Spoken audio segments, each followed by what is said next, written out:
তুমি কি একজন সেকেন্ড সেমিস্টারের স্টুডেন্ট?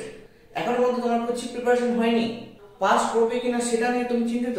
কোনো চিন্তা নেই, সরকার ক্লাস নিয়ে এসেছে তোমাদের জন্য। যাদের মাইনর পলিটিক্যাল সায়েন্স রয়েছে সেকেন্ড সেমিস্টারে, তার জন্য ধোঁয়াদার 10টি কোশ্চেন। যে সমস্ত কোশ্চেনগুলো তোমাকে পড়তে হবে: প্রথম কোশ্চেন, রাষ্ট্রবিজ্ঞানের প্রকৃতি ও পরিধি আলোচনা করো। সেকেন্ড কোশ্চেন, মার্কসের রাষ্ট্রতত্ত্ব আলোচনা করো। থার্ড কোশ্চেন, সম্পর্ক লেখো রাষ্ট্রবিজ্ঞান এবং ইতিহাস, অর্থাৎ ইতিহাস এবং রাষ্ট্রবিজ্ঞানের সম্পর্ক লেখো। 4 নম্বর কোশ্চেন, আচরণবাদ কাকে বলে, আচরণবাদের বৈশিষ্ট্য আলোচনা করো। 5 নম্বর কোশ্চেন, পার্থক্য লেখো রাষ্ট্র, সমাজ এবং সমিতি। 6 নম্বর কোশ্চেন, রাষ্ট্র সম্পর্কিত সামাজিক চুক্তির মতবাদ এবং ঐতিহাসিক মতবাদ আলোচনা করো। 7 নম্বর কোশ্চেন, স্বাধীনতার সংজ্ঞা দাও এবং স্বাধীনতার বৈশিষ্ট্য লেখো।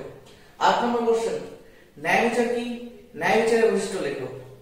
9 নম্বর কোশ্চেন, জাতীয়তাবাদ কাকে বলে, জাতীয়তাবাদের বৈশিষ্ট্য আলোচনা করো। 10 নম্বর কোশ্চেন, বহুতত্ত্ববাদ কি, বহুতত্ত্ববাদের বৈশিষ্ট্য আলোচনা করো। এই 10টা কোশ্চেন যদি তুমি পড়ে রাখো, তবে 12 মার্কস এবং 6 মার্কসের কোশ্চেনগুলো জাস্ট ফাটিয়ে দিতে পারবে।